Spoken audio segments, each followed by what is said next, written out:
Hey everyone, Once Bitten here. So, whenever I have enough things going on that I feel might be of interest and worth more than just throwing in as a comment at the end of a battle report, I like to do a channel update. So, this is today's channel update. I've got several things going on. There are three parts.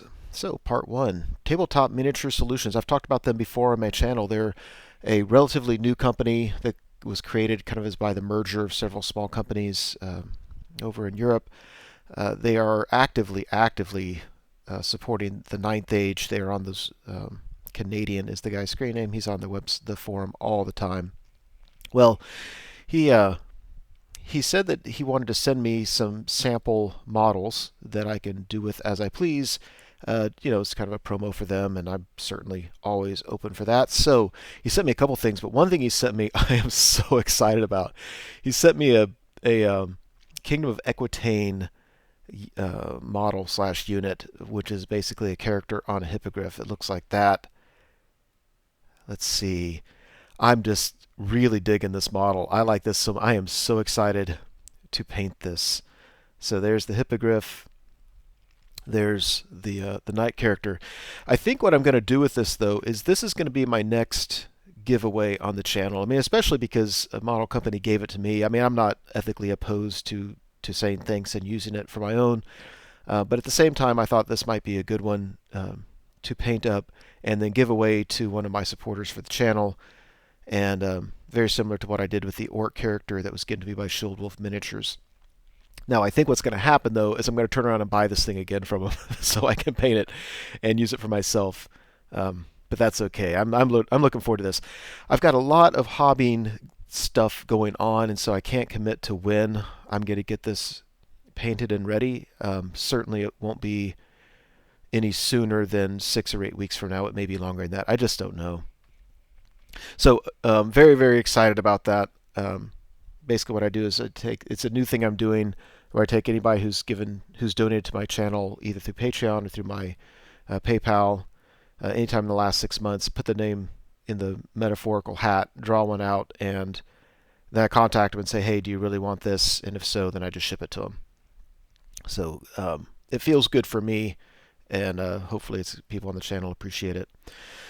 Also sent by TMS were some of their Undying Dynasties models. So I use this for their elite infantry. I think they've designed it with options such that you could have it your whole army be like this. I will explain. I think you'll understand better by the end of this video why I'm not doing that. But for me, I almost turned around immediately and just bought a whole bunch of these guys to flesh out, and I am keeping these to flesh out for like a horde of the elite infantry. Should I want to do that? The only thing holding me back is I want to paint at least one, if not all of these first, to make sure I like it. Sometimes I see a model that looks good and I try to paint it and I don't like it, and I don't think that's going to be the case, but you never know. So I love this head in particular, but that might be reserved for champion slash command group. Those heads are pretty cool as well. So just some more close-ups. These are the shields. I just really like it. I like the details on these things. Different weapon options.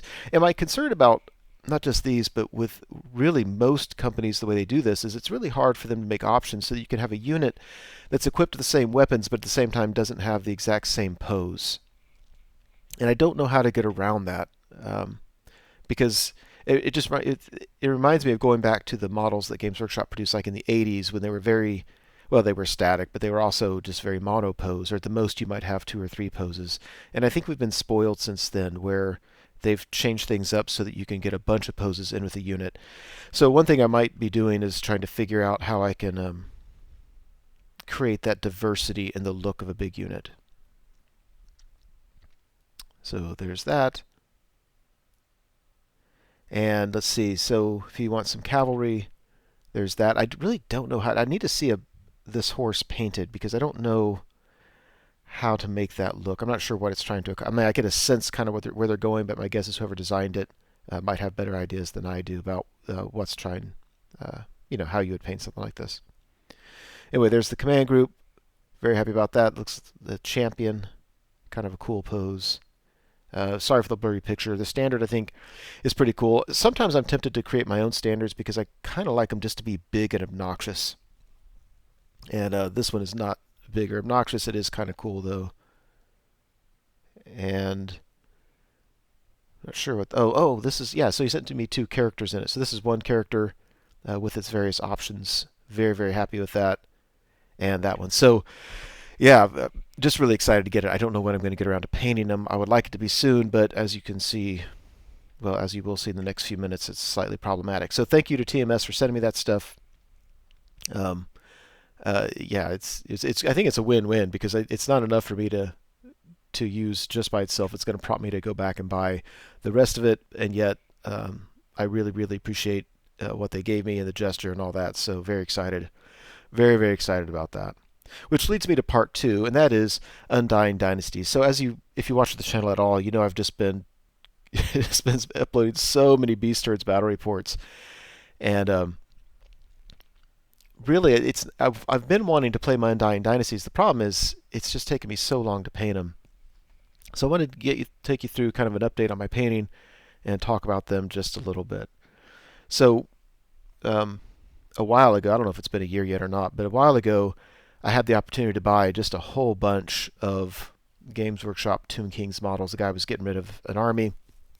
It was perfect for me for the most part because he had already assembled it and hadn't painted it, and that's great. I detest assembling models, especially Games Workshop models. I mean, I like the options they give, but a lot of times that means the assembling of them is kind of tedious. Well, in that set was 80 archers. What you're looking at here is not the finished product. I've got this far with all 80 of them, and now I have to go back and finish painting their bases and then touching up little parts with them. But for the most part, they're done. I haven't worked on these in several months now. I kind of did a bunch of work on it, and then it got set aside, and I just haven't pulled them out yet. But that's the general look and theme of the archers. Now, with 80 archers, that means I should be able to fill out core with archers, or at least a good chunk of them. I may or may not ever use 80, but you never know. That's why, by the way, when I look at the models from TMS, they look so much nicer than these. I don't mean like when I say nicer, the troops look like they're more elite, and I like splitting it up with these old Games Workshop models that don't look elite for my core troops, and having my elite troops look elite where there's no question at all. When you look at the table, you know who is who. Plus, I already have them, so there's that.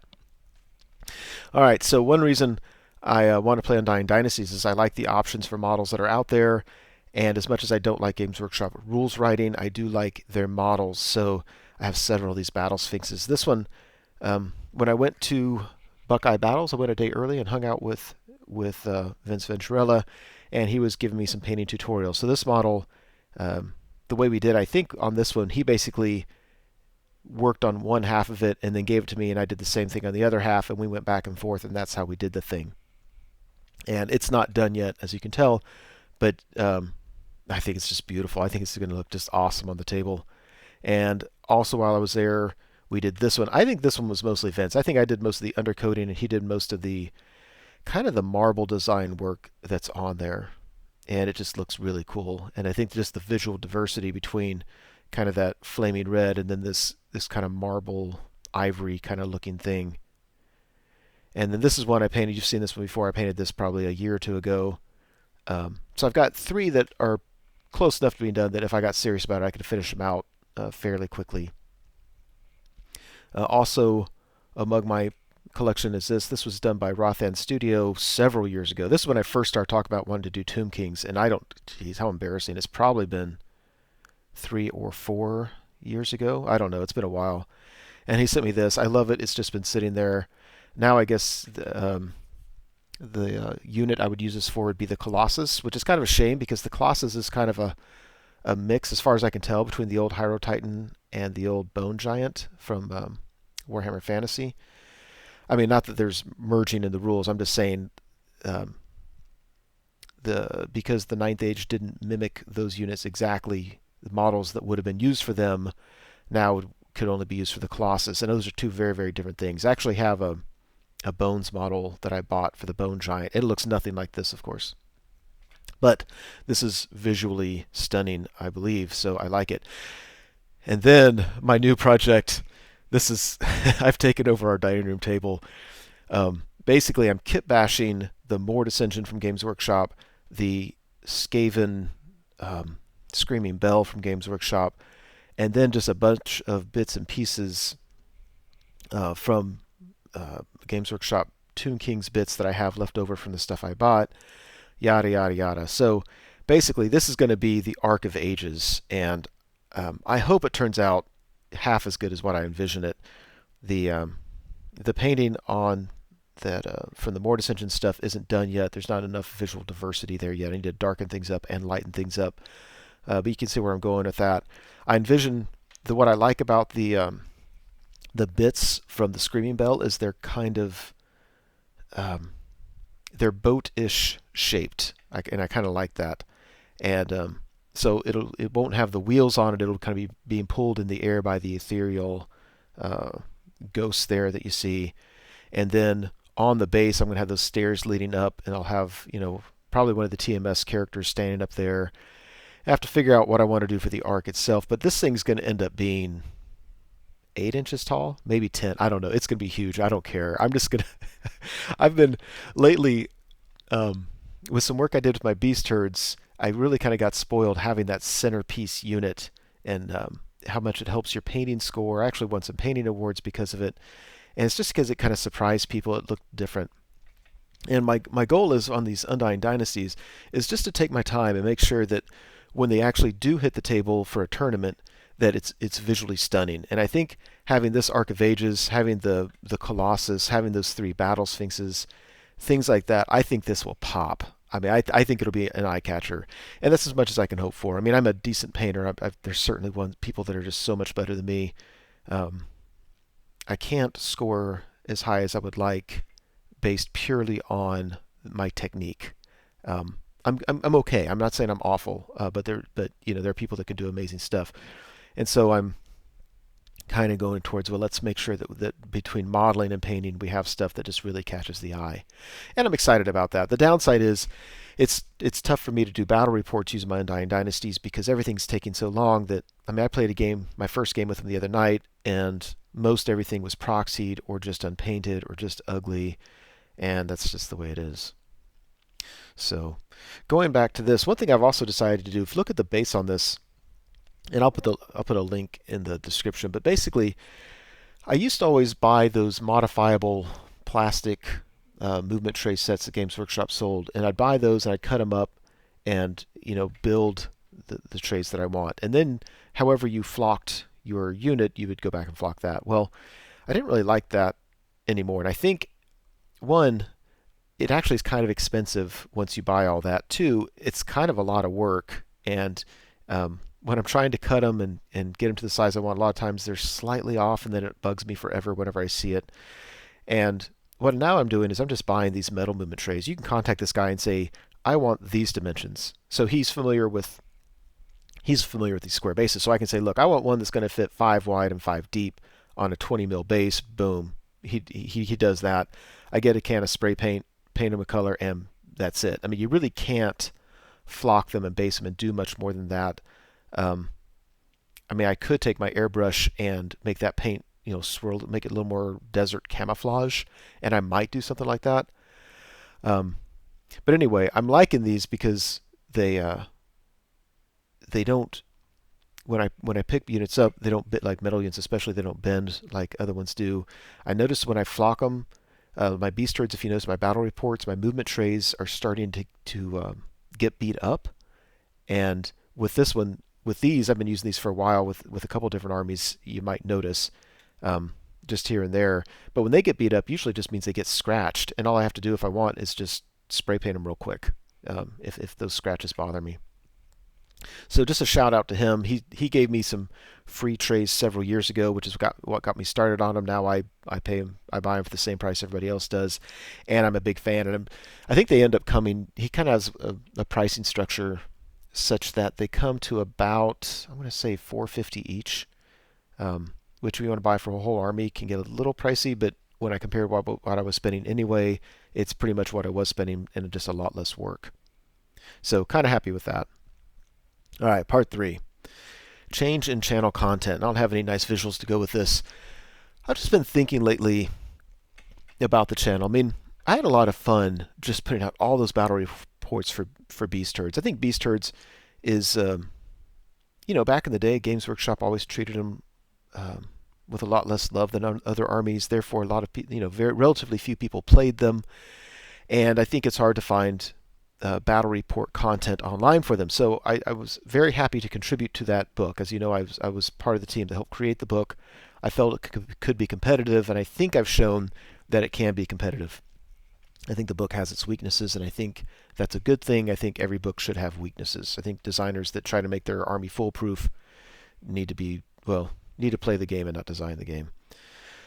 But it seems now there's just kind of like it's the same old thing. I actually have 2 games I've played. They were actually really fun games. Got good pictures with them against beautifully painted armies, and I just don't know yet if I'm going to convert them to battle reports. They've been sitting around for a couple of weeks. I'm just like, do people even care anymore? When I upload a battle report that says Beast Herds versus anything, man, do you care enough to watch?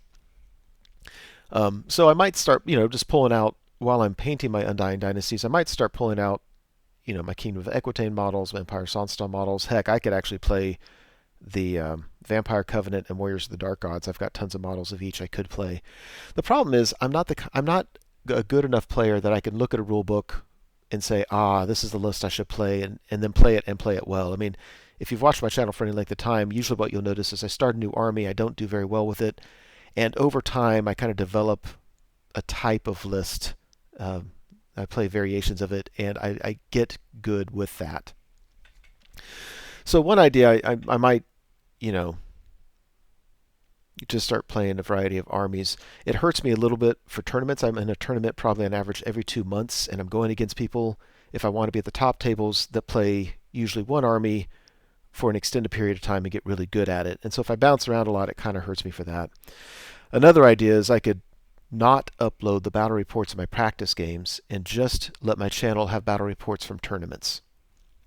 And that would be a significant change in how I run my channel. And if I did that, I think what I would do is switch to just different kinds of content. I mean, one thing I've said I was going to do that I still want to do, and it just takes time to get ready and actually do. I need to buy a lot of equipment for it and learn new software to do it. But I want to start doing, I'm kicking around the idea of doing a couple different kinds of podcasts. One of them being a very regular, relatively short podcast where we talk about various topics and themes related to the game, and another one that I do with another player that's less frequent, that is longer, and we go into more detail on strategies and tactics.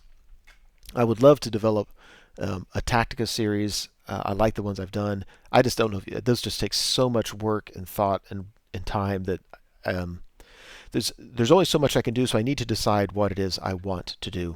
I don't want to walk completely away from battle reports because that's what this channel has always been about. I think I do a type of report that, even as long as I've done it, and as many of the battle reporters out there who have got their start because they saw mine, or at least mine among others, I still think there are relatively few people that do what I do, and I like making that contribution. I think we should all do what we do well, and I think I make a certain kind of battle report that is still somewhat unique, and I think I do it relatively well. It would make me sad to walk completely away from battle reports. So the question I'm posing to you is, I don't know, what are your thoughts in terms of, would the channel be better or worse if I did fewer battle reports and started focusing on different content? Should I stick to what got me here and just focus on battle reports and do the other things from time to time as I always have? I don't know. I'm thinking about that, and I'm asking for your suggestions on it. So anyway, that's it. That's my channel update here. Thank you so much for watching the video. I truly hope you enjoyed it. As you know, YouTube has a variety of functions you can use to interact with videos such as this. You can like or comment on the video, you can favorite it, you can share it, and of course you can subscribe to the channel. And I encourage you to do any or all of those things as a way of interacting between viewer and producer. As always, I appreciate your patronage on the channel and wish you all the best.